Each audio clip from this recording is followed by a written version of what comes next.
오늘은 열왕기상 12장을 중심으로 해서 무엇을 듣고 사는가라는 주제로 주님의 은혜를 나누겠습니다.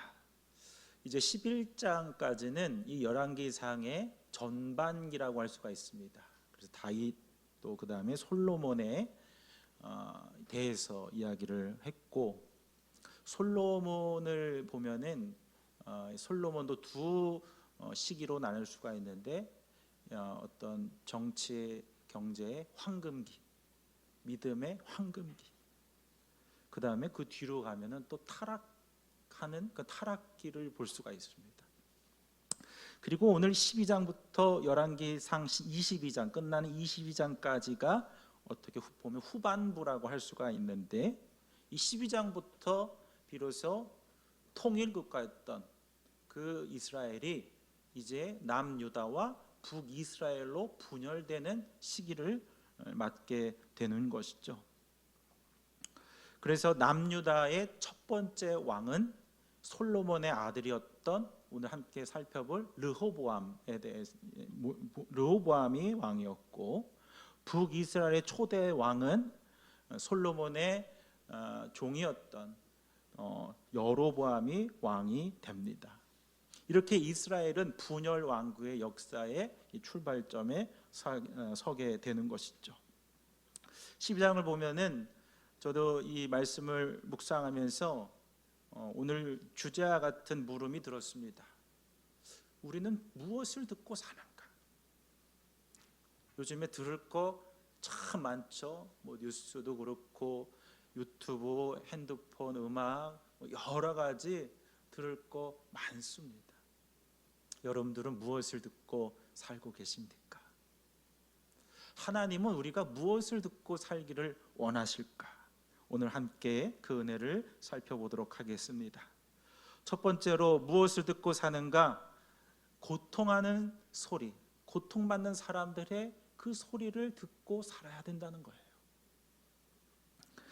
1절부터 3절 말씀에 보면 이제 르호보암이 이제 왕이 됐는데, 1절 말씀에 보면 르호보암을 왕으로 세우려고 온 이스라엘 백성들이 어디에 모였다고요? 세겜에 모였다. 여러분, 이 세겜이라는 것은 아주 중요한 것입니다. 아브라함이 가나안 땅에 처음 들어갔을 때 있던 곳이 세겜이 있고, 또 이 세겜이 이 북왕국 이스라엘의 중심지가 됩니다.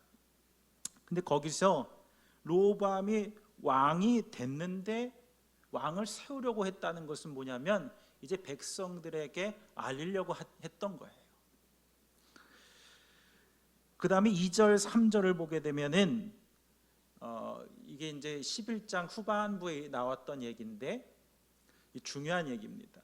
솔로몬이 이제 영적으로 타락하기 때문에 했고 하나님을 저버렸어요.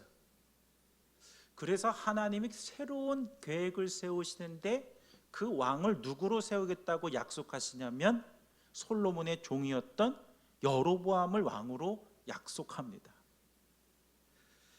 그래서 어떻게 그걸 알았는지 이 여로보암은 솔로몬을 피해서 이집트로 피신을 했다가 이제 그의 아들이 이제 솔로몬이 죽게 되니까 다시 이제 오게 된 거죠.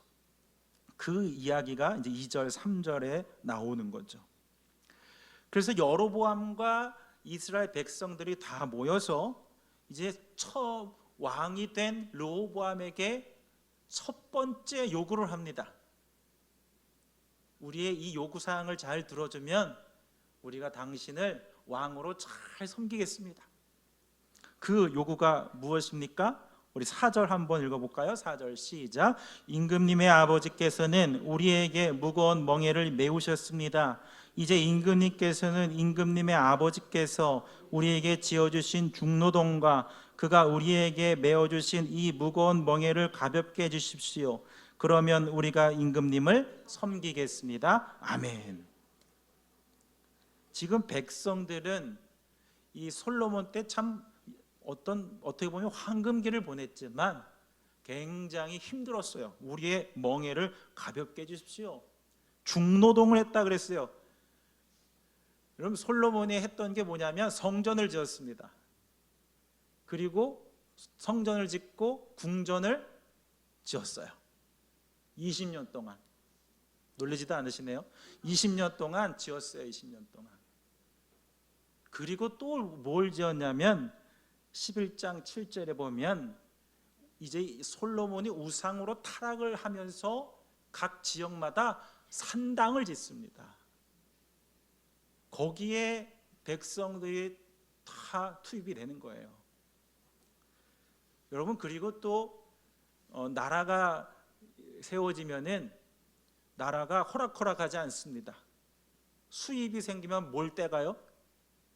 세금 떼가요. 저는 세금을 많이 안 내서 모르겠지만 많이 가지면 가질수록 어떻게 되는 거예요? 세금도 떼가. 그러니까 이 백성들이 처음 이제 세워진 르호보암, 아주 젊은 41세 된 이 르호보암 왕에게 이 자신들의 이 고통을 좀 줄여달라고 요구하는 거예요. 그런데 여러분, 결과적으로 잘 아시겠지만 이 르호보암 왕이 이 백성들의 이 요구를 들어줍니까? 안 들어줍니까? 안 들어줘요. 그래서 결국 어떻게 됩니까? 아주 좋았던 단일 국가였던 이 이스라엘이 남유다와 북이스라엘로 나누게 된 것이죠. 사랑하는 성도 여러분, 여러분들은 무엇을 듣고 살아가십니까? 주변에 고난받고 고통받는 그 사람들의 목소리를 들으며 살아가시길 바랍니다. 그러면 분열이 아니라 하나가 되고 온전한 삶을 살 수가 있게 되는 것입니다. 그들을 외면하지 마십시오. 외면하기보다는 그들에게 다가가서 그 고통을 들어주고 그들의 친구가 되어주시기를 바랍니다. 여러분, 이 세상은 두 가지로 나뉩니다. 가진 자와 가지지 못한 자로 나뉘어요. 우리 교회는 하나님 나라 다 공평하고 똑같지만 세상은 절대 그렇지 않습니다. 가진 자와 못 가진 자로 분명히 나뉘어요. 그래서 그 가지지 못한 자들에게 필요한 하나님은 어떤 하나님이냐? 가난하고 소외된 사람들의 편이 되어주신 하나님 필요한 거예요. 여러분, 이것은 저의 이야기가 아니라 영국의 케임브리지 대학 경제학과 교수가 한국 사람인데 이 장하준 교수라는 분이 나쁜 사마리안이라는 그 책을 썼어요. 근데 거기 어떤 이론이 나오냐면 이 세상은 운동장으로 비유하면 평평한 운동장이 아니라는 거예요. 다 공평하다면 평평해야죠, 그죠? 근데 이 운동장이요, 우리가 살아가는 세상은 기울어져 있다는 거예요. 가난한 자들에게 기울어져 있는 거예요. 그래서 가진 사람들은 기울어져 있으니까 높은 곳에서 볼을 차면 어때요? 골이 잘 들어가요, 안 들어가요? 잘 들어가겠죠. 높은 데서 막 쏴대니까. 근데 가난한 자들은 어떻습니까? 기울어진 데에서 공을 차요. 이 공이 골대에 가요, 안 가요? 아무리 차도 못 가는 거예요. 그래서 하나님은 세상에서 버림받고 고통받는 자들의 하나님, 그들의 편이 되어주신다는 거예요. 예수님도 어떻습니까? 헐벗고 굶주리고 죽어가는 자들과 친구가 되어주셨어요. 출애굽기 6장 5절에도 하나님이 분명히 말씀하세요. 우리 다 같이 읽을까요? 시작. 이제 나는 이집트 사람이 종으로 부리는 이스라엘 자손의 신음소리를 듣고 내가 세운 언약을 생각한다. 아멘. 그 다음에 6장 이제 6절 7절에 가면 뭐라면 내가 이스라엘 내 백성으로 삼고 내가 너희의 하나님이 될 것이다. 여러분, 하나님은요, 고통받는 자들의 그 신음소리, 그 소리를 들으셨어요? 안 들으셨어요? 들으셨어요. 그렇다면 우리도 하나님의 백성이라면, 하나님의 선택받은 백성이라면 주변의 이웃 가운데에 고통하는 소리가 들려온다면 그들의 소리를 외면하지 않고 그들을 찾아가 위로해주고 그들의 친구가 되어주는 것, 그것이 하나님의 음성에 응답하는 것입니다. 여러분, 우리는 참 위로받지 못하는 세상을 살아왔어요. 앞으로는 이제 그러지 않을 거지만, 우리가 위로한다고 고통받는 자한테 가서 다 그런 거야, 라떼는 이랬어, 다 그럴 수 있어, 그렇게 얘기하는 게 도움이 될까요? 안 될까요? 안 돼요. 그냥 한마디면 됩니다. 저를 한번 따라서 하실까요? 얼마나 힘드세요? 그거 한마디면 돼요. 기도할게요. 그런데 우리가 괜히 고통받는 사람 앞에 가서 위로한다고 이런 말 저런 하다 보면 어떻게 되는 거예요? 막 꼬이는 거예요. 오히려 위로하다가 상처만 주고 오는 거예요. 여러분, 무엇을 듣고 사십니까? 고통당하는 자의 그 소리를 외면하지 않고 그 음성에 반응하며 사시길 바랍니다. 두 번째로, 우리는 무엇을 듣고 살아야 되는가? 믿음의 충고를 들으며 살아야 합니다. 이제 르호보암은 백성들에게 요구를 받습니다. 우리의 고통을 줄여주십시오. 가볍게 해주십시오. 그리고 르호보암은 돌아가서 그들의 신하들과 이제 상의를 하기 시작합니다. 그때의 이 원로들, 경험이 많은 그 중진들과 상의를 하는데 뭐라고 이야기를 하냐면, 우리 7절, 8절 말씀 읽겠습니다. 시작. 그들은 르호보암에게 이렇게 대답하였다. 임금께서 이 백성의 종이 되셔서 그들을 섬기려고 하시면 또 그들이 요구한 것을 들어주시겠다고 좋은 말로 대답해 주시면 이 백성은 평생 임금님의 종이 될 것입니다. 원로들이 이렇게 충고하였지만 그는 원로들의 충고를 무시하고 자기와 함께 자란 자기를 받드는 젊은 신하들과 의논하면서, 여기까지요. 르호보암은 이 원로들, 경험이 많고 아주 성숙한 그런 원로 신하들의 의견을, 충고를 들어요, 안 들어요? 안 들어요. 8절에 보면 무시하고 그랬어요. 이 무시하고라고 하는 것은 완전히 버렸다는 거예요. 듣지 않았다는 거예요. 그리고 나서 8절을 보면 여러분, 자기와 함께 자란 자기를 받드는 어떤 신하들? 젊은 신하들과 의논을 해서 그 이야기를 듣습니다. 자, 우리 11절 말씀 뭐라고 얘기하냐 읽어보겠습니다. 시작. 내 아버지가 너희에게 무거운 멍에를 메었다.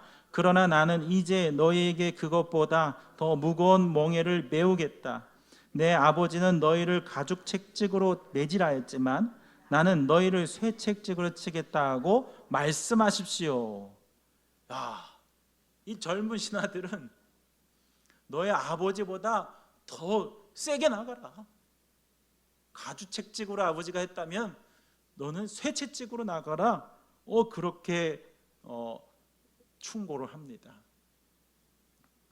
여러분 잘 아시듯이, 여러분 내용이 워낙 길어서 좀 스킵을 하자면, 르호보암은 이 원로들의, 중진들의 신하의 충고와 젊은 신하들의 그 의견 사이에서 갈등을 합니다. 그리고 뭐라고 결론을 내냐면, 여러분 잘 아시겠지만 이 젊은 신하들의 이야기를 듣습니다. 요거를 들어주지 않습니다. 어떻게 보면 이 르호보암 마음속에는 이게 참 그래서 중요합니다. 이 아버지와 이 가족, 이게 굉장히 중요합니다. 이 열왕기상을 보게 되면 여러분 그것을 이제 앞으로 볼 텐데, 이 아버지의 왕과 그 자녀의 왕, 그 사이의 연결점, 어떤 것들이 이제 보고 배우느냐. 여러분 정말 죄송한 얘기지만 사람은요, 특별히 가족 안에서 부모의 자녀들이 부모를 배우지 않으려고 작정을 해도 배워요, 안 배워요? 배워요. 내가 닮지 말아야지 해도 닮아요. 그게 아주 어떨 때는 기쁜 일이 될 수도 있지만 아주 속상한 일이 되는 거예요. 그러니까 르호보암이 솔로몬에게 를 동경하고 또 자기가 그렇게 하고 싶었던 모습은 솔로몬이 강력한 리더십을 가지고 그렇게 백성들을 치리하고 다스렸던 것을 보고 싶었던 거예요. 그걸 자기도 하고 싶었던 거예요. 그런데 여러분, 요건 이제 좀 이따 잠깐 이따가 설명드릴게요. 그렇게 그런 욕망이 앞서서 결정을 내리고 선택하다 보니까 어떤 일이 벌어지면, 자 18절 말씀 읽겠습니다. 시작. 르호보암 왕이 강제노동 감독관 아도니람을 이스라엘 자손에게 보내니 온 이스라엘이 모여서 그를 돌로 쳐 죽였다. 그러자 르호보암 왕은 급히 수레에 올라서서 예루살렘으로 도망하였다. 아멘. 지금 르호보암의 선택이 잘 된 거야, 안 된 거예요? 잘 된 거예요? 안 된 거죠. 더 세게 이 백성들을 더 치리해야겠다. 그래서 강제 감독관 아도니람을 보냈더니 백성들이 너무 화가 나고 자기의 욕을 안 들어주니까 그 감독관을 돌로 쳐 죽여서 보냅니다. 여러분, 우리가 이 이야기를 통해서 우리가 배워야 될 게 뭐냐면, 어떻게 우리는 이 세상 가운데에서 하나님의 뜻을 분별할 것인가? 여러분이 르호보암이라면 이 두 종류의 신하들의 의견 중에서 어떤 것을 선택하겠냐 이거예요. 우리가 하나님을 믿고 살아간다는 것은 뭐냐면요, 어떻게 이 세상을 살아가면서 가장 좋은 것을 선택하고 분별하며 사는가의 문제라는 거예요. 여러분, 르호보암이 이렇게 잘못된 선택을 했던 이유는, 다시 여러분 8절을 보시면 거기에 해답이 있습니다. 자기와 함께 자란 자기를 받드는 젊은 신하들과 의논하면서에서 보면은 이 젊은이라고 하는 것은 이 히브리어로 얄라드라고 하는 뜻인데 어리다는 거예요. 청년이라는 거예요. 여러분, 이 르호보암이 왕이 됐을 때 나이가 몇 살이냐면 41세입니다. 만 41세예요. 여러분, 이게 어려요? 어린 나이입니까? 우리 또 권사님들 께서는 어리죠. 어리죠. 그런데 중년입니다. 청년이 아니라 중년이에요. 그런데 젊은 신하들, 자기와 자란 젊은 신하들과 같이 했다, 의논했다. 이것은 나이를 뜻하는 게 아니라 영적으로 어리다는 걸 뜻하는 거예요. 그러니까 7절 8절에서 원로들이 좋은 이야기를 충고를 했다는 것은 나이에만 집중하는 것이 아니라 영적으로 성숙했다는 것을 의미하는 거예요. 자, 그러니까 영적으로 성숙하지 않으니까 하나님께서 어떤 것을 기뻐해야 할지 거기에 초점이 맞춰진 게 아니라 자기의 욕심이 앞세워지니까 잘못된 선택과 결정을 하게 된 것이라는 것이죠. 여러분, 우리는 늘 선택하며 살아갑니다. 여러분, 오늘 아침에도 여러분 선택하고 오셨잖아요, 그죠? 오늘 날씨가 굉장히 무더운데 수요 예배를 가야 되나 말아야 되나, 그렇죠? 결정하셨으니까 온 거예요. 내가 오늘 어떤 옷을 입을까 다 선택하고 오는 거예요.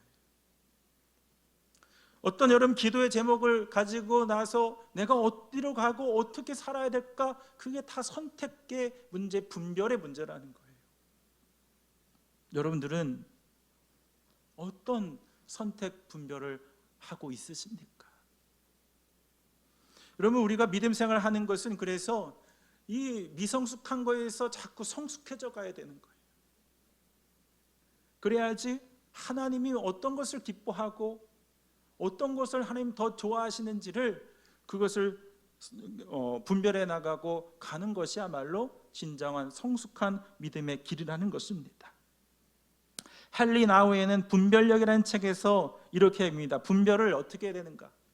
내가 이 선택을 했을 때 하나님과 멀어지는가?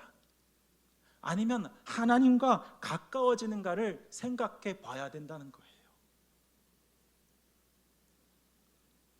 여러분, 르호보암이 만약에 이 원로들의, 이 중진들의 믿음의 충고를 무시하지 않고 들어주었다면 르호보암은 아주 좋은 왕이 되었을 것입니다. 그런데 르호보암은 그러지 못했다는 거예요. 역대하 12장 14절에도 르호보암을 이렇게 평가합니다. 우리 다 같이 읽어볼까요? 시작. 르호보암은 주님의 뜻을 찾는 일에 마음을 쓰지 않고 악한 일을 하였다. 아멘. 분별한다는 것은 주님의 뜻을 찾는 거예요. 르호보암은 분별하지 않았어요. 여러분, 이 말은 어떤 뜻이냐면, 여러분, 성령은요 생명의 영이고 진리의 영이고 회복의 영이고, 아멘 안 하시네요. 생명의 영이고 진리의 영이고 회복의 영입니다. 성령은 또 다른 말로 하면 분별의 영입니다. 기도하다 보면 성령께서 분별하게 하시는 거예요. 어느 길이 가장 좋으신 길이고. 분별하는 게 어려운 게 아닙니다. 성경에는 반드시 두 가지로 나타나요. 빛과 어둠, 빛과 어둠, 그리고 의와 죄, 육과 영, 기쁨과 슬픔, 이렇게 다 나눠져 있어요. 우리 기도하다가 이게 정말 하나님이 주시는 빛의 길인가 어둠의 길인가, 이게 하나님이 기뻐하시는 길인가 하나님이 슬퍼하실 길일까, 이게 정말 최선의 길일까 최악의 길일까, 그것을 우리가 기도하면서 주님의 뜻을 분별해가는 것이 가장 성숙한 신앙이라는 거예요. 그래서 에베소서 5장 17절에는 이렇게 얘기합니다. 다 같이 읽어볼까요? 시작. 그러므로 어리석은 자가 되지 말고 주님의 뜻이 무엇인지를 깨달으십시오. 아멘. 여러분, 믿음의 충고를 통해서 주변 사람들, 또 말씀을 통해서, 또 많은 환경을 통해서 그 주님의 뜻을 분별하여 가장 좋은 길을 선택할 수 있는 여러분들 될 수 있기를 소망합니다. 마지막으로 우리는 무엇을 듣고 살아가는가? 무엇보다 하나님 말씀, 살아계신 하나님의 말씀을 들어야 될 줄로 믿습니다. 오늘 읽지는 않았지만 우리 22절부터 23절 24절 말씀 우리 다 같이 읽겠습니다. 시작. 나 주가 말한다. 일이 이렇게 된 것은 내가 시킨 것이다. 너희는 올라가지 말아라. 너희의 동족인 이스라엘 자손과 싸우지 말고 저마다 자기 집으로 돌아가거라. 그들은 이러한 주님의 말씀을 듣고 주님의 말씀에 순종하여 모두 귀향하였다. 아멘. 르호보암이 이 자기가 보낸 감독관을 이 돌로 때려 죽이니까 자기의 지파 사람들을 다 모아서 이제 전쟁을 하려고 해요. 어떻게 내가 명령하고 내가 보낸 사람을 이렇게 죽일 수 있는가? 화가 나서 이제 이 정병 21절에 보면 18만 명을 이끌고 이스라엘, 북이스라엘 사람들이죠. 이 이스라엘 백성들과 싸우러 이제 나아갑니다. 그때에 하나님도 정말 급하셨던 것 같아요. 스마야라는 선지자를 통해서 하나님의 말씀을 르호보암에게 전해줍니다. 야, 르호보암아, 가지마, 가지마, 싸우지마, 싸우지마. 여러분, 그런데요, 지금 르호보암을 보면 참 신앙이 성숙하지 못한 사람이에요. 그런데 하나님이 정말 급하니까 이 스마야 선지자를 통해서 하나님은 이 르호보암에게 말씀하시는 거예요. 여러분, 우리는 이것을 주목해야 돼요. 믿음 생활을 오래 하고 또 헌신을 많이 하고 또 뭐 여러 가지 많이 한다고 해도 그 사람에게 하나님이 임하는 것이 아니라 내 믿음이 연약할지라도 어릴지라도 하나님을 붙들고 의지하는 사람에게 하나님은 어떻게 하신다는 거예요? 함께 하시고 말씀하신다는 거예요. 그때의 르호보암은 어떻게 합니까? 그들은 이러한 주님의 말씀을 듣고 주님의 말씀에 뭐하여? 순종하여 모두 귀향하였다. 여러분, 어느 누구에게나 하나님은 말씀하세요.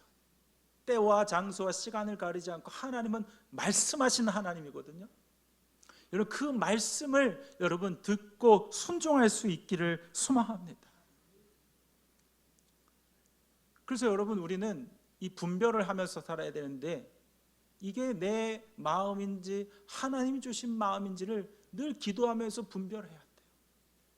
근데 어느 때요, 하나님이 정말 마음에 감동을 팍 주셔서 마음이 막 뜨거워지고 막 눈물이 나고 부르르 떨리고 그럴 때가 있어요. 하나님 그 주신 말씀 들을 때 어떻게 된다고요? 르호보암처럼 순종하는 거예요. 근데 여러분, 그 주님의 말씀을 듣고라고 하는 단어가 쉐마인데, 여러분 이것은 그냥 듣는 거에 그치는 게 아니라 순종하고 행하다는 의미가 포함되어 있는 거예요. 그러니까 르호보암과 그들의 군대가 어떻게 했다고요? 그 말씀을 듣고 순종하여 거기서 끝난 게 아니라 모두 어떻게 했다고요? 귀향하였다. 말씀을 듣고 행한 거예요. 여러분 말씀을 듣고 그치는 것이 아니라 그 말씀을 또 듣고 행하는 믿음들이 될 수 있기를 바랍니다. 그래서 야고보서 2장 26절에 보면 영혼이 없는 몸이 죽은 것 같이 행함이 없는 믿음은 죽은 것이다. 행함이 없는 믿음은 어떤 거예요? 죽은 것이다. 살아있는 믿음이 아니라 죽은 것이다. 마태복음 7장 21절에 나도 너 주여 주여 하는 자마다 다 하나님 나라가 가는 것이나 주님의 뜻대로 뭐하는 자들이? 행하는 자들이 하나님 나라에 들어갈 것이다. 여러분, 주님의 말씀을 듣고 여러분 행할 수 있는 믿음들이 될 수 있기를 바랍니다. 마태복음 5장에서 7장까지를 뭐라고 얘기하냐면, 여러분 뭐라 그러죠? 산상수훈이라 그래요. 근데 그 7장의 마지막 부분에 어떤 말씀이 있냐면, 여러분 잘 아시는 반석과 모래에 대한 비유가 나옵니다. 두 가지로 딱 나뉘어 있어요. 우리 7장 24절 말씀 다 같이 읽어볼까요? 시작. 그러므로 내 말을 듣고 그대로 행하는 사람은 반석 위에다 자기 집을 지은 슬기로운 사람과 같다고 할 것이다. 아멘. 말씀을 듣고 행하는 자들은 뭐와 같은 믿음들이 되는 거예요? 반석과 같은 믿음이 되는 거예요. 근데 26절에 보면 뭐라고 얘기할까요? 시작. 그러나 나의 이 말을 듣고서도 그대로 행하지 않는 사람은 모래 위에 자기 집을 지은 어리석은 사람과 같다고 할 것이다. 아멘. 예수님께서 5장에서 7장까지 산상수훈 말씀을 쫙 전하셨단 말이에요. 근데 이 7장의 마무리가 이 말씀인 거예요. 내가 여태까지 한 말을 잘 듣고 행하면 반석과 같은 믿음이 될 것이다. 이 세상을 살다가 험한 풍파가 닥치고 비가 오고 장소가 나도 그 말씀을 행하는 사람, 붙들고 지키는 사람은 어떻게 되는 거예요? 쓰러지고 넘어질지라도 다시 일어서는 거예요. 그런데 행하지 않는 믿음의 사람들은 모래 위에 자기를 지은 어리석은 사람들과 같이 그 모든 것들이 다 쓰러지고 넘어지게 된다는 거예요. 사랑하는 성도 여러분, 우리는 참 많은 것을 듣고 살아갑니다. 요즘 뉴스나 이런 걸 보면은 뭐 얼마나 악한 소식, 혼란 소식이 많습니까? 그러나 여러분, 그 모든 세상의 소리는 줄여버리시고 하나님의 음성에 귀 기울일 수 있기를 소망합니다. 주변에 고통 속에 있는 이웃들의 그 목소리에 귀 기울이십시오. 그리고 믿음의 충고를 통해 주님의 뜻을 분별하십시오. 그리고 하나님께서 감동을 주셔서 주시는 말씀이 있다면 그 말씀을 즉시 순종하여 행할 수 있는 믿음들이 되셔서 여러분들에게 주님께서 예비하신 많은 복과 은혜를 누릴 수 있기를 주의 이름으로 간절히 축원합니다.